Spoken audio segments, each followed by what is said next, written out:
नमस्कार, केच लाइव हिमाचल में आप सभी का स्वागत है और मैं हूं आपके साथ खुशबू कौंडल। 1 लाख करोड़ के कर्ज तले हिमाचल, आपदा के बीच पुनर्निर्माण का संकट। क्या नुकसान की भरपाई होगी या आने वाली पीढ़ियां कर्ज के बोझ तले दब जाएंगी? आज हिमाचल प्रदेश दोहरे संकट का सामना कर रहा है। एक तरफ बरसात, भूस्खलन और फ्लैश फ्लड ने गांव शहर तहस नहस किए, वहीं दूसरी तरफ राज्य का कुल कर्ज 1 लाख करोड़ रुपए के नजदीक पहुंच रहा है। आपदा ने बुनियादी ढांचे नष्ट कर दिए। कर्ज का बोझ ये सवाल खड़ा करता है कि पुनर्निर्माण के लिए पैसे कहां से आएंगे और क्या जो घोषित मदद है वो सचमुच जनता तक पहुंचेगी। पिछले कुछ महीनों में हिमाचल के कई हिस्सों, खासकर कुल्लू, मंडी, कांगड़ा और अन्य घाटियों में मूसलाधार बारिश, क्लाउड बर्स्ट और भूस्खलन हुए। अधिकारियों के अनुसार सिर्फ हालिया घटनाओं से ही हजारों करोड़ का नुकसान हो गया है और सैकड़ों लोग प्रभावित या विस्थापित हुए हैं। स्थानिक रिपोर्टों में राज्य के नुकसान का शुरुआती आकलन कई हजार करोड़ दर्शाता है। यहाँ कुछ बातें राज्य के आंकड़ों से बढ़कर है। साल 2022 में आपदाओं की जख्मों से अभी भी कई लोग उबर नहीं पाए। जिन परिवारों के सदस्य तब खोए, वे आज भी मुआवजा, आवास और आय का इंतजार कर रहे हैं।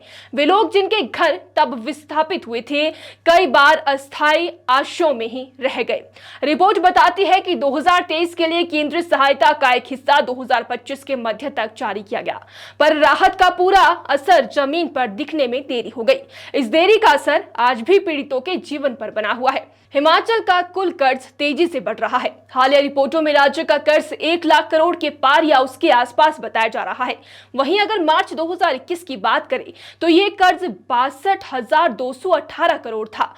उसके बाद मार्च 2022 में यह आंकड़ा 68,896 करोड़ हुआ। उसके बाद मार्च 2023 में 73,541 करोड़ हुआ और फिर मार्च 2024 में ये आंकड़ा 86,639 करोड़ तक पहुंचा और मार्च 2025 यानी कि इसी साल ये आंकड़ा 94,992 करोड़ हुआ और अब ये कर्ज 1 लाख करोड़ के पार हो चुका है। वहीं अगर बात करें कि किस सरकार में कितना कर्ज बढ़ा, तो सबसे पहले बात करते हैं कांग्रेस की वीरभद्र सरकार की। वीरभद्र सरकार के कार्यकाल में कर्ज 56% तक बढ़ा। उसके बाद हिमाचल में आई बीजेपी की जयराम सरकार में कर्ज 46% तक बढ़ा और अब कांग्रेस की सुकू सरकार की अभी 3 साल के कार्यकाल में कर्ज 30% बढ़ा है और अभी बाकी के शेष बचे 2 सालों में और भी कर्ज बढ़ने की संभावना है। इसका मतलब यह है कि राज्य की वार्षिक आय का एक बहुत बड़ा हिस्सा केवल ब्याज और कर्ज चुकाने में चला जाएगा। ऐसी स्थिति में आवश्यक पुनर्निर्माण, स्वास्थ्य, शिक्षा और रोजमर्रा की राहत योजनाओं के लिए पैसे कम पड़ सकते हैं और नई योजनाएं ठंडे बस्ते में चली जाएंगी। 10 सितंबर को प्रधानमंत्री नरेंद्र मोदी ने प्रभावित इलाकों का हवाई सर्वे किया और हिमाचल के लिए तत्काल राहत के रूप में 1500 करोड़ रुपए की घोषणा की। प्रधानमंत्री ने मुआवजे और तत्काल राहत के पैकेज की घोषणा भी की। ये घोषणा पीड़ितों के लिए उम्मीद का कारण है, पर सवाल यह है कि क्या ये राहत राशि वास्तविक नुकसान के अनुपात में पर्याप्त है और क्या ये रकम सीधे प्रभावित परिवारों तक पहुंचेगी या प्रशासनिक रास्ते में कटेगी। सरकार की तरफ से किए जा रहे कदमों में तत्काल राहत, केंद्रीय फंड की मांग और कुछ अवसंरचना रिपेयर वर्क शामिल है। इसके साथ ही राज्य सरकार ने केंद्र से विशेष पैकेज और उधार सीमा बढ़ाने का अनुरोध भी किया है। फिर भी आलोचक कहते हैं पहले से लंबित 2023 के मुआवजे व योजनाओं का अमल धीमा रहा। इसका सीधा असर आज भी प्रभावित परिवारों पर है। 1500 करोड़ की घोषणा भले ही तुरंत लाभ पहुंचाए, पर इतनी बड़ी तबाही के सामने ये केवल शुरुआती राहत माना जा सकता है। दीर्घकालिक पुनर्निर्माण और बुनियादी ढांचे के लिए इससे बहुत अधिक संसाधन चाहिए। वित्तीय अनुशासन और पारदर्शिता का सवाल उठता है। क्या आपदा राहत के फंड रिलीज और उनके खर्च की मॉनिटरिंग प्रभावी ढंग से हो रही है? नहीं तो पैसा रुपयों के रूप में कम और प्रशासनिक खर्च के रूप में ज्यादा कट सकता है। ये सबसे बड़ा सवाल है कि केंद्र द्वारा घोषित राशि और राज्य सरकार के वादों का लाभ वास्तविक रूप से आम आदमी तक पहुंचाया जाएगा या नहीं।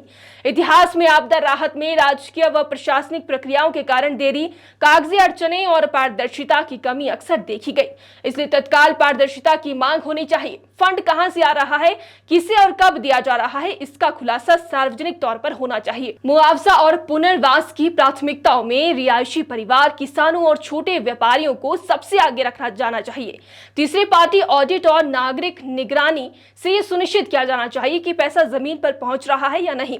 लागत और संसाधन सीमित है तो विकल्पों की सूची तेजी से करनी होगी। 1 लाख करोड़ का आंकड़ा केवल एक वित्तीय आंकड़ा नहीं, ये हिमाचल की आजादी, उसकी विकास कहानी और आने वाली पीढ़ियों की तकलीफ का संकेत है। हमें अब चाहिए कि तत्कालीन राहत के साथ साथ दीर्घकालिक, पारदर्शी और जवाबदेही भरी नीतियां, वरना आपदा के बाद की पुनर्निर्माण कथा अधूरी रह जाएगी और बोझ आगे चलकर हिमाचल के भविष्य पर गहरा असर डालेगा। हम सरकार से पूछते हैं कि क्या 1500 करोड़ की मदद का वास्तविक असर जमीन पर दिखेगा? क्या 2023 के पीड़ितों का किराया मुआवजा व आवास मिल चुका है? क्या कर्ज बोझ कम करने और आय के स्थायी स्रोत खोलने का रोड मैप बनाया जा रहा है? जनता को जवाब चाहिए, तुरंत और स्पष्ट। हिमाचल की वादियां सुंदर है, पर उनका भविष्य हमारी नीतियों और हमारी जवाबदेही पर निर्भर करेगा। ये कहानी को सिर्फ आंकड़ों में ना छुपाए, हर परिवार, हर किसान और हर बच्चे की आवाज सुने और समय रहते ठोस कदम उठाई जाए। फिलहाल की इस वीडियो में इतना ही। अगर आपको वीडियो पसंद आया तो वीडियो को लाइक, शेयर और कमेंट कीजिएगा। अगर आप इस वीडियो को फेसबुक के माध्यम से देख रहे हैं तो हमारे चैनल को फॉलो कीजिएगा, और अगर आप इस वीडियो को यूट्यूब के माध्यम से देख रहे हैं तो हमारे चैनल को सब्सक्राइब कीजिएगा। धन्यवाद।